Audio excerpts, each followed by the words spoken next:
ഭക്തരുടെ മനസ്സിൽ നിന്ന് വിട്ടുമാറാത്ത അഹന്തയും അജ്ഞതയും ദൂരീകരിക്കുന്നതിന് ഭഗവാൻ അവരെ ചില പരീക്ഷണങ്ങൾക്ക് വിധേയരാക്കാറുണ്ട്. ഈ പരീക്ഷണങ്ങൾ അവരെ ശുദ്ധി ചെയ്യുകയും ഈശ്വരനോട് കൂടുതൽ അടുപ്പിക്കുകയും ചെയ്യും. ഇത്തരം കഥകൾ സാധാരണക്കാരായ ഭക്തർ അഹന്തമുക്തരാക്കുകയും പുത്തൻ അറിവ് പകർന്നു നൽകുകയും ചെയ്യുന്നു. കേൾക്കാം ശങ്കരാചാര്യരും ചണ്ഡാളനും.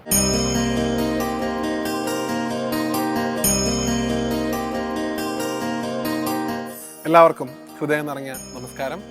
കഥേമമ്മയുടെ ഇന്നത്തെ അധ്യായത്തിലേക്ക് എല്ലാവർക്കും ഹാർദമായ സ്വാഗതം.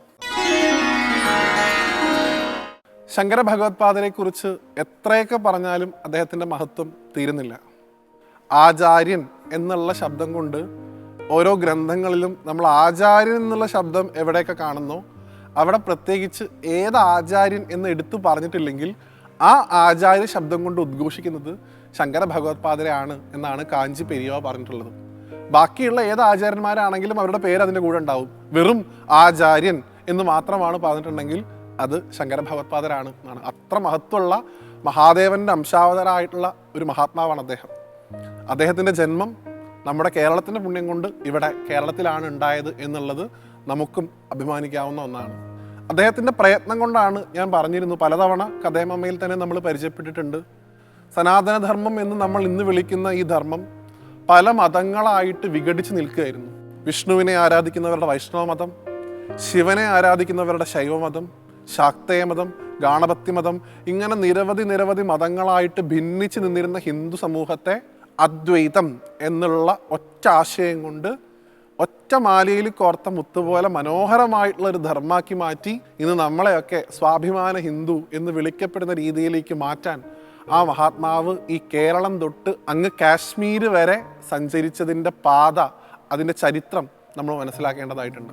അദ്ദേഹം ഉള്ളതുകൊണ്ടാണ് നമുക്ക് ഇന്ന് അഭിമാനിക്കാനും ഹിന്ദു എന്നുള്ളൊരു ബോധം നമ്മളുടെ വരുന്ന തലമുറയ്ക്ക് പോലും ലഭിക്കാനും പോകുന്നത്. അതുകൊണ്ട് തന്നെ ആ ശങ്കര ഭഗവത്പാദരെ സാഷ്ടാംഗം നമസ്കരിച്ചുകൊണ്ട് ഇന്നേ ദിവസം അദ്ദേഹത്തിൻ്റെ ചരിത്രത്തിൽ ഏറ്റവും കൂടുതൽ വിശേഷതയോടുകൂടി പറയുന്ന ശങ്കരാചാര്യരും ചണ്ഡാളനും എന്നുള്ള കഥ നമുക്കൊന്ന് അനുസ്മരിക്കാം. ശങ്കര ഭഗവത്പാദർ സർവജ്ഞപീഠം കയറാൻ പോകുന്നതിന് തൊട്ട് മുമ്പായിട്ടാണ് ഈ കഥ നടക്കുന്നത് എന്നാണ് സങ്കല്പം. അദ്ദേഹം കാശിയിലായിരുന്നു ആ സമയത്ത്. കാശിയിൽ അദ്ദേഹത്തിൻ്റെ സ്നാനം കഴിഞ്ഞ് വിശ്വനാഥനെ തൊഴാനായിട്ട് അദ്ദേഹം ക്ഷേത്രത്തിലേക്ക് ശിഷ്യന്മാരുടെ ഒപ്പം സഞ്ചരിക്കുകയായിരുന്നു. അദ്ദേഹം സഞ്ചരിക്കുന്ന വഴിക്ക് എതിർവശത്തായിട്ട്, അദ്ദേഹത്തിൻ്റെ വിപരീത ദിശയിലായിട്ട് ഒരു ചണ്ഡാളൻ എന്നുള്ള ശബ്ദം കൊണ്ട് അർത്ഥാക്കുന്നത് ശ്മശാനത്തിലൊക്കെ ശവശരീരങ്ങളൊക്കെ ദഹിപ്പിക്കുന്ന ആളുകളെയൊക്കെയാണ് പൊതുവിൽ ചണ്ഡാളൻ എന്ന് പറയാറുള്ളത്. പൊതുവെ നീചജന്മായിട്ട് നീചജാതിയായിട്ടൊക്കെ അക്കാലത്ത് വ്യാഖ്യാനിക്കപ്പെട്ടിരുന്നൊരു ജാതിയായിരുന്നു ചണ്ഡാളൻ്റേത്. ആ ചണ്ഡാളൻ അല്ലെങ്കിൽ ആ ചണ്ഡാള വിഭാഗത്തിൽപ്പെട്ട ഒരു വ്യക്തി കയ്യിലൊരു മദ്യത്തിൻ്റെ കുപ്പി അല്ലെങ്കിൽ മദ്യത്തിൻ്റെ കുടം, ഒപ്പം തന്നെ അദ്ദേഹത്തിന് ചുറ്റും ഒരു 4 വേട്ട നായ്ക്കൾ, കയ്യിൽ വലിയൊരു ദണ്ട്, ഇതൊക്കെ പിടിച്ചുകൊണ്ട് അദ്ദേഹം അട്ടഹസിച്ചുകൊണ്ട് എതിരെ വരുന്നതാണ് കാണുന്നത്. ഈ സമയത്ത് ഭഗവത്പാദർ അങ്ങനെ മുന്നോട്ട് നടക്കുന്നുണ്ട്. അദ്ദേഹത്തിൻ്റെ മുമ്പിൽ ശിഷ്യന്മാരുണ്ട്. ശിഷ്യന്മാരുടെ ജോലി പ്രധാനമായിട്ടും എന്താണെന്ന് വെച്ച് കഴിഞ്ഞാൽ ഈ പറയുന്ന ബ്രാഹ്മണേതി വിഭാഗത്തിൽപ്പെട്ട, ബ്രാഹ്മണരല്ലാത്ത വിഭാഗത്തിൽപ്പെട്ട ആരെങ്കിലും വരികയാണെങ്കിൽ ഗുരുനാഥൻ വരുന്നുണ്ട്, മാറ് എന്ന് പറഞ്ഞ് അദ്ദേഹത്തിന് വഴി ഒരുക്കുക എന്നുള്ളതായിരുന്നു ശിഷ്യന്മാരുടെ ജോലി. അപ്പൊ ഈ ചണ്ഡാളൻ വരുന്നത് ശിഷ്യന്മാർ ദൂരേന്നേ കാണുന്നുണ്ട്. സാധാരണ വരുന്ന ആൾക്കാരെ തന്നെ അവർ പെട്ടെന്ന് മാറ്റിയാണ് പതിവ്. ഇവിടെ അതാ ഒരു ചണ്ഡാളൻ കയ്യിൽ മദ്യക്കുപ്പിയായിട്ട് വേട്ടനായ്ക്കളായിട്ട് അത്യധികം മോശപ്പെട്ട ഒരു വസ്ത്രത്തിലാണ് ഗുരുനാഥൻ്റെ നേരെ വന്നുകൊണ്ടിരിക്കുന്നത്. അദ്ദേഹത്തെ കണ്ടപ്പോൾ അവർക്ക് അതിയായിട്ടുള്ള കോപം ഉണ്ടായി എന്നാണ്. അദ്ദേഹത്തോട് അവർ വളരെ ഉറക്കെ വിളിച്ചു പറഞ്ഞു, അവിടെ നിന്ന് മാറൂ എന്ന് ഉറക്കെ വിളിച്ചു പറഞ്ഞു എന്നാണ്. ചില കഥകളിൽ അത് ഭഗവത്പാദരാണ് പറഞ്ഞതെന്നും വ്യാഖ്യാനിക്കാറുണ്ട്. പക്ഷെ ഒരിക്കലും നമുക്ക് അദ്ദേഹത്തെ അപമാനിക്കുന്ന തരത്തിലുള്ള ഒരു കഥകളും ഇനിയുള്ള സമൂഹത്തിൽ പ്രചരിപ്പിക്കാൻ പാടില്ല എന്നുള്ള ബോധ്യം എനിക്കുള്ളത് കൊണ്ടാണ് ശിഷ്യന്മാരാണ് അങ്ങനെ പറഞ്ഞത് എന്നുള്ള വ്യാഖ്യാനം ഞാനിവിടെ എടുത്ത് പറയുന്നത്. എന്തു തന്നെ ആയാലും അദ്ദേഹത്തോട് മാറാൻ പറയുന്നു. അപ്പോൾ ആ ചണ്ഡാളൻ എന്ന് പറയുന്ന വ്യക്തി ഒരു തരത്തിലുള്ള കൂസലും ഇല്ലാതെ അദ്ദേഹം അവിടെ തന്നെ നിലയുറപ്പിച്ചു എന്നാണ് തൻ്റെ ഈ വേട്ടപ്പട്ടികളുമായിട്ട്. അല്പം ഈ ശങ്കര ഭഗവത്പാദർ അദ്ദേഹത്തിൻ്റെ അടുത്തെത്തിയ സമയത്ത് ഭഗവത്പാദരോടായിട്ട് ചണ്ഡാളൻ ചോദിക്കുകയാണ്, അല്ലയോ സ്വാമി, അങ്ങ് ജ്ഞാനിയാണല്ലോ, അങ്ങ് സർവജ്ഞപീഠം കയറാൻ പോവുകയാണെന്ന് അടിയൻ അറിയണ്ടായി. അങ്ങയുടെ ശിഷ്യന്മാർ എന്നോട് മാറാൻ ആവശ്യപ്പെടുന്നു. അല്ലയോ മഹാത്മാവേ, എനിക്ക് ഒരു കാര്യം അറിഞ്ഞാൽ കൊള്ളാമെന്നുണ്ട്. ആരോടാണ് നിങ്ങൾ മാറാൻ പറയുന്നത്? ഈ ശരീരത്തോടാണോ അതോ ഇതിനുള്ളിലിരിക്കുന്ന ആത്മാവിനോടാണോ? ശരീരത്തോടാണ് അങ്ങ് മാറാൻ പറയുന്നത് എന്നുണ്ടെങ്കിൽ എൻ്റെ ശരീരവും അങ്ങയുടെ ശരീരവും ഒരേ വസ്തുക്കളാൽ തന്നെയാണ് നിർമ്മിക്കപ്പെട്ടിട്ടുള്ളത്. എൻ്റെ ശരീരത്തിലും മലമൂത്രാദി വസ്തുക്കളുണ്ട്, അങ്ങയുടെ ശരീരത്തിലുമുണ്ട്. എൻ്റെയിലും രക്തവും മജ്ജയും അസ്ഥിയും ഉണ്ട്, അങ്ങയുടെയിലും ഉണ്ട്. ഇനി കുലമാണ് അങ്ങ് നിശ്ചയിക്കുന്നതെന്നുണ്ടെങ്കിൽ അങ്ങ് ബ്രാഹ്മണ കുലത്തിൽ പിറന്നതും ഞാൻ ചണ്ടാല കുലത്തിൽ പിറന്നതും നമ്മുടെ രണ്ടുപേരുടെ ഇഷ്ടം കൊണ്ടല്ലല്ലോ, അത് ഭഗവാന്റെ നിശ്ചയമാണ്. അതുകൊണ്ട് ഈ ശരീരത്തോടാണ് അങ്ങ് മാറാൻ പറയുന്നതെന്നുണ്ടെങ്കിൽ അതിൽ പോലും അങ്ങും ഞാനും തമ്മിൽ ഭേദഭാവമില്ല. ഇനി ആത്മാവിനോടാണ് അങ്ങ് പറയുന്നതെന്നുണ്ടെങ്കിൽ ഈ ശരീരത്തിനുള്ള ഭേദഭാവം പോലും ആത്മാവിനില്ല. കാരണം എൻ്റെ ഉള്ളിലും അങ്ങയുടെ ഉള്ളിലും ഇരിക്കുന്നത് ഒരേ ചൈതന്യം തന്നെയല്ലേ. ഞാനും ഒരു നാൾ മരിക്കും, അങ്ങും ഒരു നാൾ മരിക്കും. നമ്മുടെ രണ്ടുപേരുടെയും ആത്മാവ് ചെന്ന് ചേരുന്നത് ഒരു സ്ഥലത്തേക്കാണ്. കാരണം നമ്മൾ രണ്ടുപേരും ഒരാളുടെ അംശമാണ്. അങ്ങനെയാണെങ്കിൽ അങ്ങ് ആരോടാണ് മാറി നിൽക്കാൻ പറയുന്നത്?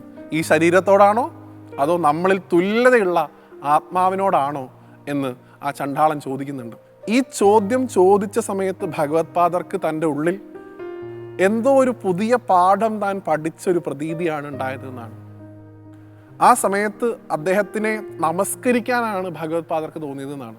ആ സമയത്ത് ഒട്ടും തന്നെ മടിയില്ലാതെ തൻ്റെ മുമ്പിൽ നിൽക്കുന്നത് ചണ്ഡാളനാണ് എന്നുള്ള ബോധമൊന്നും ഇല്ലാതെ അങ്ങ് എൻ്റെ ഗുരുനാഥനാണ് എന്നുള്ള സങ്കല്പത്തിൽ, അങ്ങ് എനിക്ക് വലിയൊരു പാഠമാണ് പഠിപ്പിച്ചത് എന്നുള്ള സങ്കല്പത്തിൽ അദ്ദേഹം ആ ചണ്ഡാളനെ നമസ്കരിച്ചു.